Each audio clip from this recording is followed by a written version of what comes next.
उनको वैल्यू मिलनी चाहिए। उनको ऐसा ना लगे यार हम एक वीडियो देखने भी आए थे और टाइम वेस्ट हो गया।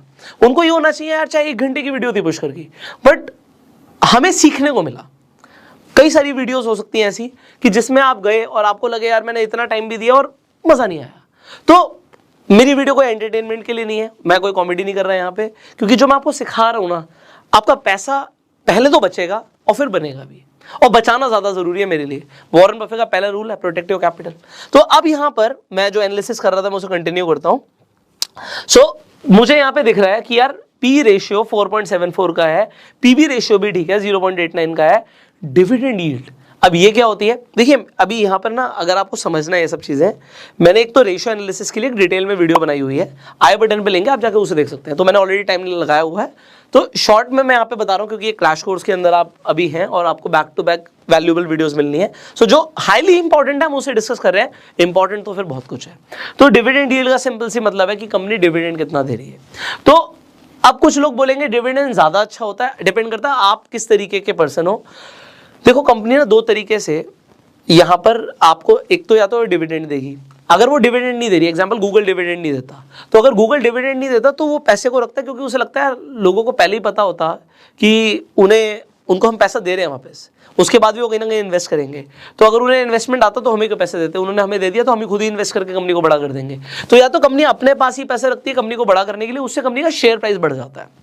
और अगर आप बहुत सारी कंपनीज देखेंगे, आप ओएनजीसी देखेंगे, इंडियन ऑयल देखेंगे, उनका डिविडेंड आपको यील्ड बहुत ज्यादा देखेगा। कोल इंडिया की मैंने बात करी थी, तो कोल इंडिया का डिविडेंड यील्ड, हम कोल इंडिया की बात कर रहे थे तो मैं खोल ही देता हूं क्योंकि एनालाइज तो आप कर ही रहे हैं। ये देखिए हमने कोल इंडिया की बात करी, अब ये वो 10% वाला पॉइंट यहाँ पे इंपॉर्टेंट है, इंट्रिंसिक वैल्यू से कम पर है भाई। पीई 8.33 का है, इंडस्ट्री पीई 13 का है, कम है। पीबी रेशियो 3.30 का, मतलब प्राइस बुक वैल्यू से ज्यादा का है। डिविडेंड यील्ड, डिविडेंड बहुत अच्छा दे रही है कंपनी, 7.25% का है।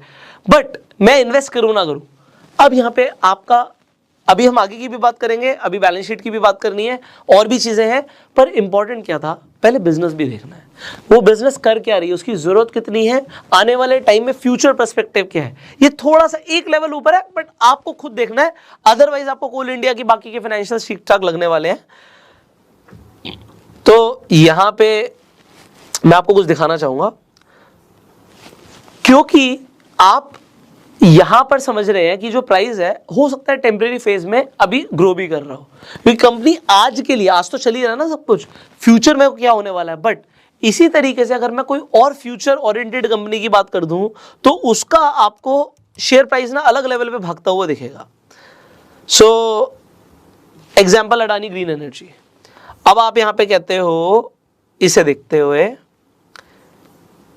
या इसे देखते हुए, ओके, सो प्राइस कहां पे 66 रुपीज था और इसने हाई जो मारा हुआ है वो आपको दिख रहा है भैया 3000 रुपए का मारा हुआ है। तो आपको दिख रहा है इंट्रिंसिक वैल्यू से इस वक्त बहुत ज्यादा है, तो इन्वेस्टमेंट तो मैं आपको बिल्कुल सजेस्ट नहीं कर रहा, बस मैं आपको एक पॉइंट बता रहा हूं जो मैंने आपको पॉइंट बताया था। पी रेशियो देखिए 674 का है, 674, और इंडस्ट्री पी 27 का है। मार्केट बहुत ज्यादा पी भी दे सकता है किसी कंपनी को, जैसे कि यहां पर दिया हुआ है, पीबी रेशियो भी बहुत ज्यादा है। तो इन्वेस्टमेंट तो बिल्कुल नहीं करनी, इन्वेस्टमेंट तो बिल्कुल नहीं करनी। इन्वेस्टमेंट आप तब शायद कर सकते थे जब प्राइस बहुत कम था, बट आज की डेट में तो आपको इन्वेस्टमेंट बिल्कुल नहीं करनी। बट मैं आपको बस ये बता रहा हूं कि फ्यूचर ओरिएंटेड कंपनीज का शेयर प्राइस अलग लेवल पे भागता है। तो यहां पे आप समझ रहे हो 27 रुपए से अगर कंपनी का प्राइस 2700 चला गया तो 100 गुना की ग्रोथ है। 1 लाख रुपए 1 करोड़ भी बनता है शेयर मार्केट में, ऐसे बनता है, बट संभल के। अगेन एक हम एनालिसिस कर रहे थे, मैं वहीं पे दोबारा आ जाता हूं क्योंकि आपको फाइनेंशियल्स भी दिखाने हैं। सो अब ratio analysis you understood, alright. So आपको रेशियो एनालिसिस समझ आ रही है यहाँ पे। अब रेशियो एनालिसिस के बाद हमें क्या देखना होता है, अच्छा यहाँ पे आपको टिकर टेप में स्पेशल फीचर्स मिलते हैं, कंपनी वाइज आपको फॉरकास्ट भी मिलती है, ठीक है। हमें बेसिकली अब यहाँ पे कुछ और चीज़ देखनी है।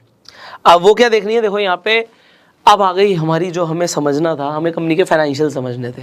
तो मैंने आपको बात करी थी, एक होती है टॉप लाइन, एक होती है बॉटम लाइन। टॉप लाइन का मतलब होता है सेल्स, रेवेन्यू क्या आ रहा है, कंपनी के पास आ क्या रहा है और बच क्या आ रहा है, ये इंपॉर्टेंट है और हाईली इंपॉर्टेंट है। अब कंपनी के पास ईयर ऑन ईयर हम देख रहे हैं 2019, 20, 21, 22 हमारे पास यहाँ पे डेटा है। तो जब मैं, एक सेकेंड,